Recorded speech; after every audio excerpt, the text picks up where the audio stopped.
tungkol sa nasaan ang mga banal ng Panginoon pag dumating ang ating Panginoon. Balikan natin yung unang lesson natin sa huling bahagi, na yung larawan na napanaginpan ni Nabucodonosor ay kumakatawan sa apat na kaharian.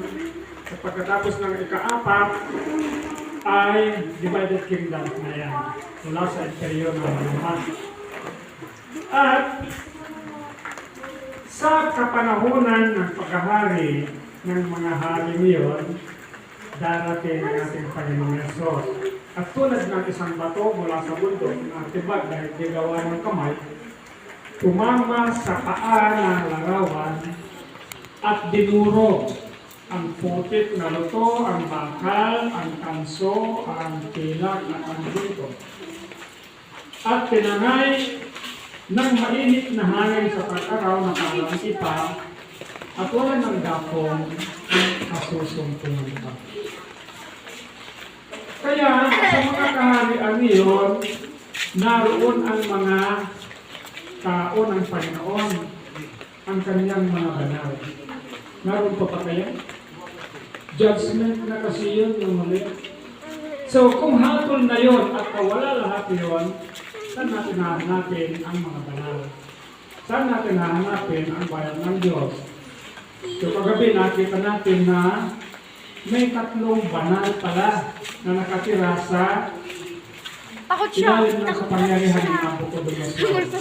At iniligtas sila ng Panginoon nang sila ay hinatulan ng kamatayan sapagkat ayaw nila sampahin ang larawan na itinayo ng Nabucodonosor. So sa ngayon, patuloy natin ngayon titignan mga kapatid, ano? At ang ating pag-aaralan ngayon ay lubhang nakakatakot. Hindi kahindik-hindik, kilakilako. Pagkat ang ating pag-aaralan ngayon ay darating na pamilya. Kung madinig natin, Gumanon pa siya ay, tawag pa siya naman tayo doon ay. kung sasabihin nila sa atin, na darating na pamilya, ano ang gagawin natin?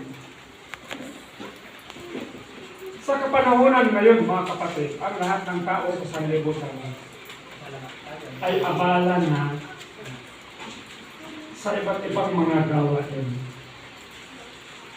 Nasa sa kanila kung ano ang ginagawa nila, pinupuntahan nila. Ang mahalaga sa kanila, masunod nila yung programa na ipinano nila sa kanilang buhay.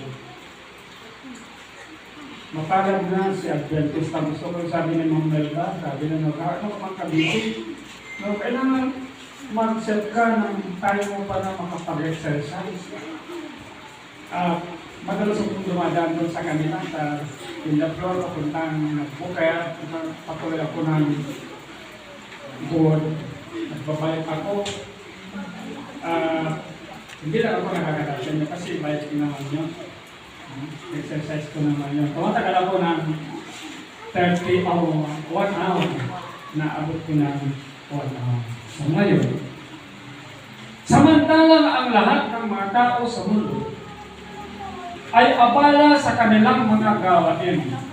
Abala sa kanilang kagustuhan kung saan man sila pupunta, kung ano man ang kanilang gagawin, sa kasayahan, no?